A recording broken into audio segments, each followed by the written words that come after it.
Hi guys! This is Alea Jen and welcome back to my YouTube channel. So for today's video, share ko lang yung nararamdaman ko or nafe-feel ko. Kasi ilang araw na akong mainit yung ulo. Hindi ko alam kung bakit. Tapos naman na yung regla ko. Pero pag alam ko yung andyan yung bata, napipikon ako. Kasi nga ilang araw, na kami, 3 linggo na kami mahigit magkasama ng bata. So, nai-stress na ako sa ugali niya. Ano ba nangyari sa mukha ko? Parang ang pangit ko today. So, ang ano niya, tawag nito, nag-iiba na yung ugali ko. Parang ang dali lang uminit ng ulo ko. Yung kahit nandyan yung amo ko, nasisigawan ko yung bata. Yung parang ang aburido ko. Tapos kanina, ang rinig ko, kasi nga lumabas yung bata. So parang nag-iinarte na naman. Nagiging spoiled na siya uli. So, lumabas siya. Tapos may sinabi siyang close o clothes. Parang napikon ako kasi nga, andyan ka na, uutusan mo pa ako. Parang yan yung nasa isip ko. So, sinabihan ko siya, ano ba yan kasi? Ginanon ko siya. Kasi nagsumbong siya sa nanay niya. Tawag siya ng tawag sa akin. Akala ko close. Hindi niya kasi ako sinasabihan na malapit ako. Nasa malayo ako. Ano ba yan kasi? Tapos kakagising lang ng nanay. Sabi ng nanay, ano daw yung damit niya basa? Palitan mo daw. So, parang galit. So, ako din, galit din yung mukha ko. Tapos pumasok ako dun. Tapos nakaganto yung mukha ko. Pagtingin kong ganon, wala na ngang damit yung bata, basa, abnormal. Nag-toothbrush lang, nabasa lahat, pati lahat-lahat ng damit niya nabasa, kundi ba naman abno. So, nainis ako. So, neto namang hapon na, pumunta siya sa kusina. Alam mo niyo yung pangpaano ng pampalaki ng pampalobo ng balon? Dinala niya doon yung parang pang ganon-ganon. Pumunta siya sa kusina, ako doon, nagluluto. Pumunta siya doon, sabi niya sa akin, ibuka mo yung bibig mo kasi lalagyan kita ng hangin. Napikon ako, puta kang bata ka. Sabi ko, ikaw, hali, bigay mo sa akin yan, tapos ibuka mo yung bibig mo, kay gawin ko yan sa'yo. Ginanon ko talaga. Hindi ko alam kung yung nanay is nandito lang malapit sa amin kasi nga napikon talaga ako sa salita niyang ganun. Sabi ko sa kanya, pumunta ka lang dito para maganyan, nagluluto ako, iistorbuhin mo ko dito. Ginanon ko talaga siya.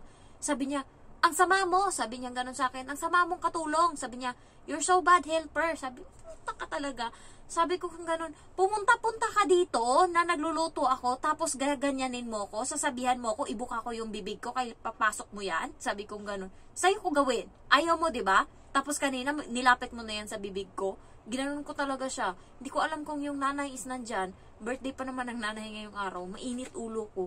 Sabi ko sa kanya, kunting tiis na lang yung pasensya ko sa'yo. Kumukunti na, ginanon ko yung bata kanina.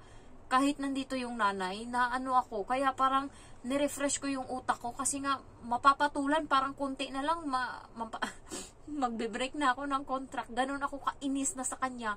Parang kunti na lang, sakalin ko na siya. Kaya naalala ko na naman yung Chinese New Year nung nakaraan. Gantong-ganto din yung ugali ko. So, nire-refresh ko yung sarili ko. Ganon yung gawin nyo guys pag alam nyo yung nai-stress kayo na parang dinidemonyo na yung utak nyo. Mag-refresh kayo. So, ang ginawa ko is inisip ko kung ano yung mangyayari. Halimbawa, pag umuwi ako doon, so, lahat tengga na ako. So, hindi na matatapos yung bahay. Tapos yung pinaghirapan ko, yung mga hirap na dinaanan ko nung pag-apply, lahat-lahat yun binabalik ko sa utak ko. Kasi kung hindi, mapatulan ko na talaga yung bata. Konti na lang talaga. Alam mo yung, you are a very bad helper. Kaganon siya. Sa utak ko, yung kamay ko lumalapat na sa mukha niya. Ganon ko siya kagustong saktan. So, pag pag nandun kami sa labas, pagka walang tao, tinutulak ko yung ulo niyang ganyan, napipikon ako sa kanya. So, yung bunganga ba, sabi ko nga sa amo ko, saan nagmana tong bata na to? Bakit yung bunganga ayaw tumigil kakasalita? Sabi niya, sa mama ng amo nating lalaki, sa mama daw ng amo kong lalaki, ay talaga ayaw tumigil yun. Parang ganito yung bata. Tapos, siya, ang kinakapikunan ko sa kanya, pag kumakain sila ng masarap na pagkain, syempre tayong katulong, hiba yung pagkain natin, buisit sila. Nag-hotpot, nakaraan. Tapos ako sa kusina, may kanin ako kasi alam ko mag-hotpot sila, mga buisit sila. So, nagluto ako ng kanin ng tanghali, dinagdagan ko para sa gabi. And then, sabi niya gano'n sa akin, munta siya sa kusina, kumain na siya ha, kumakain na sila doon sa mesa. Sabi niya, Jen, halika rito. Sabi niya, pumunta ka dito sa may sa may table daw nila. Tignan mo yung pagkain namin, ang sarap. Sinabihan ko siya, Kailan ba ako pumunta dyan sa mesa nyo na tumingin sa pagkain nyo kapag kumakain kayo? Ginanon ko talaga. Yung nanay, tinawag siya. Balik ka nga dito. Ginanon siya ng nanay. Napikon talaga ako. Kaya yung nanay, alam na yung ugali ko na ano talaga. Kailan ko ba ginawa yan? Na kumakain kayo dyan, nakatanghod ako. Ginanon ko talaga sa sobrang pikon ko. Tapos, okay na. Sabi niya, ang sarap kasi ng pagkain namin. Gusto ko ipakita sa'yo. Gusto ko magselos ka. Bata pa lang Kaya, inaano ko talaga, sana paglaki mo, maranasan mo yung hirap ng buhay, nang malaman mo kung ano yung pakiramdam ng walang-wala. Kasi, napakasalbahe niya ngayon. Alam mo yung gusto kong maranasan niya na yung ugali niya, pag in-apply niya yan, paglaki niya, lahat ng tao sa paligid niya, baka nasuntok na siya. So, gusto kong maranasan niya yun. Tapos, di naghatpat-hatpat na naman ang mga diputa uli. Netong nakaraan lang. Nung Pasko niyo yun ginawa. Tapos, netong New Year, naghatpat. Aba, pag uwi, 31 ng gabi. Nasa labas sila, nag-grocery kaya mag-hotpot nga. Pag uwi, sabi niya, mag-hotpot kami. Ano yung ano mo? Ano yung pagkain mo? Sabi ko, wala, secret. Tapos, syempre, hindi ka rin naman magsabing kanin, ganyan. Kasi nga, sabi ko, secret. Hindi ko sasabihin. Alam ko, noodles. Alam mo pala ganyan. Nandyan yung nanay. Alam mo pala, tanong ka pa ng tanong. Alam mo namang hindi ako interesado dyan sa pagkain yun na hotpot. Ginanon ko talaga siya. Hindi nga ako kumakain yan. Nainis talaga ako yung sa bata. Bata pa lang pero demonyo na. Kaya, nakaka-stress. Alam niyo yung makaka-relate talaga kayo pagkatulong kayo dito. Yung lahat ng pakisama sa bata, gagawin nyo talaga. Pero minsan talaga, parang ang sarap ng anuhin. Ang sarap ng ano nito. Ang sarap ng lasunin. Tignan mo, sa sunod, kay duraan ko na naman yung pagkain niya. Nabubuisit na naman ako sa kanya. Ganto talaga ako. Chinese New Year nung nakaraan, ganyan din ugali niya. Ganto pala yung mga bata. Nagbabago-bago yung ugali. May mabait, may pero mostly salbahe siya. Tapos kagabi guys, nainis pa ako. 12:00 ng gabi. Simula nung walang pasok yung bata, parang aswang na tong bata, 1:00 na ng madaling araw natutulog. So kagabi, galing kami dun sa matanda, nakatapos ako ng trabaho, nantay ko yung nanay lumabas sa CR kasi nga naligo. Hindi ko siya pwedeng iwanan na wala siyang kasama dito sa loob ng bahay.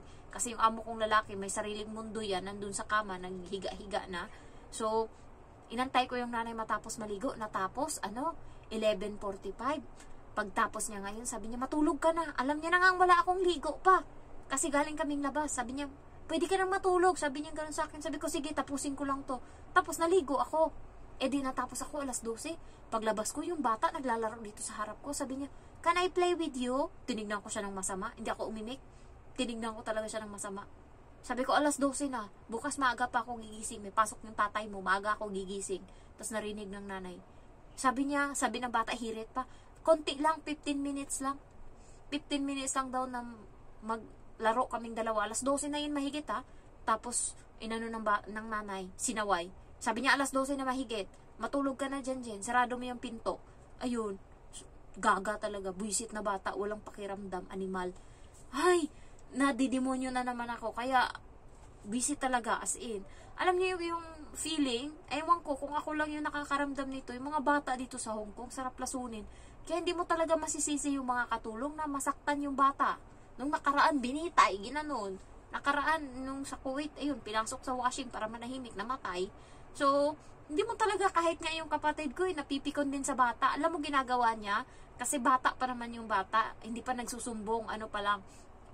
Pagdating niya doon, 8 months old. So ngayon, 2 years old mahigit. Nagsusumbong na. Pero dati hindi pa yung nagsusumbong. Tapos maldita na. Tinatapo niya yan sa higaan niya. Kasi higaan ng kapatid ko, malambot naman, foam. Tapo niya doon, tapos yung buhok. Ito yung sinasambunutan ng alaga ko. Gaga ka na bata ka, nabuisit ka. Sabi niya ganun. Kasi nga, salbahe yung mga, mga bata doon sa ibang bansa sa Middle East. So, sa buhok niya sinasambunutan. Ayan, para walang pasa na mangyayari. So, sa bata dito, hindi ko magawa yan kasi nagsusumbong. Lahat nga nang nangyayari sa buhay ko, sinusumbong niya sa nanay niya. Kaya, hindi na ako nagtitiwala. Dati, naawa ako sa kanya kasi kumakain ako. So, inaya ko siyang kumain. Nagtago kami sa CR para makakain siya. Kasi nga, may CCTV, bawal siyang kumain. Tapos, biglang sinabi niya sa nanay na kumain kami sa CR. Simula no na, ako pa naawa sa'yo, ako pa yung masama ngayon. Bahala ka dyan, hindi na kita papakainin kahit anong pagkain ko. So, huwag kayong magtiwala sa mga bata. Nagtiwala kasi ako ang ano-ano ko. Kaya na ano din ako sa sarili ko ngayon kasi parang nadidepress ako ba na napipikon ako sa bata. Syempre kulang sa tulog, alas 12 na mahigit natatapos yung trabaho ko simula nung walang pasok yung bata. Buti na lang nitong Lunes, may pasok na siya. Masaya ang buhay ko. Pinakamahaba niya na pwede siyang alas 10 ng gabi mahigit. Ayan. Tapos matutulog na yan siya. So makakapagpahinga na ako. Pero yung gising ko, alas 5, mag-alas 6. So, okay lang yun. At least may pahinga ako 1 oras kaysa sa ganito na parati kong nakikita yung mukha niya tapos yung bibig niya na hindi tumitigil kakasalita. Mapipikon ka talaga kahit ano na lang. Tapos, alam mo yung wala siyang mapagtripan sa buhay niya, hanapin ka lang niya tapos bisitin. Ganon siya kagaga. So, hindi ko alam saan nagmana yung bata na yan. Parang, pinapamukha niya na may katulong siya. Ganon siya. You are my helper. Sabi niya ganon kasi nandun kami naglaro kami sa park.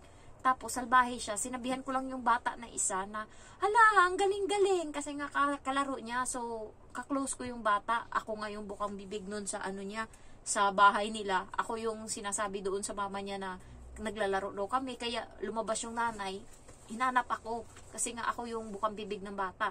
So, nagselos ngayon yung alaga ko. Sabi niya, katulong kita. Bakit sa ibang tao ka nakikipaglaro? Sabi niya ganon. Sabi ko, ikaw din, nilalaro ka rin ng nanay niya. Nagre-reklamo ba nanay niya sa'yo? Sabi kong ganon sa kanya. So, buti na lang kamo, sumasagot ako dito sa bata. Kung hindi, siguro kaya kung matapos man yung kontra ko dito, o anong mangyari sa akin, mawala man ako dito. Promise, mamatay man ako. Wala nang magtagal dito sa bahay nila.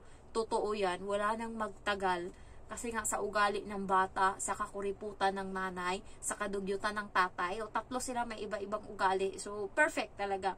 Kaya walang nagtatagal dito. Kaya sabi ko talaga, bahala kayo. Pag umalis ako, ewan ko na lang kung may magtatagal pa dito. So, kapag kayo guys nakakaramdam ng ganito katulad sa akin, magmuni-muni kayo, mag-refresh kayo ng sarili nyo. Siguro ito yung nagagawa ng hindi na ako gumagala.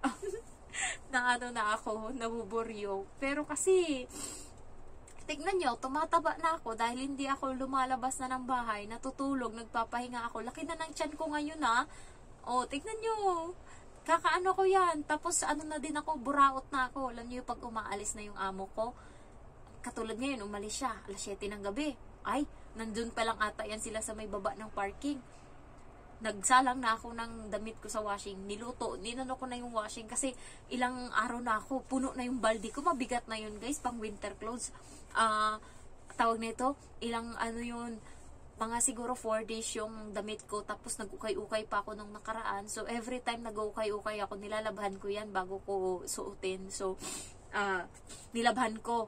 Sinama ko dun sa laba. So, nakapagpahinga ako. Kaya tumataba ako. Kasi dati, para akong tanga. Trabaho ako ng trabaho, laba ako ng laba kapag ganyan. Pero ngayon nakakahanap na ako ng diskarte. Pasok ko yan sa washing pagkawala sila.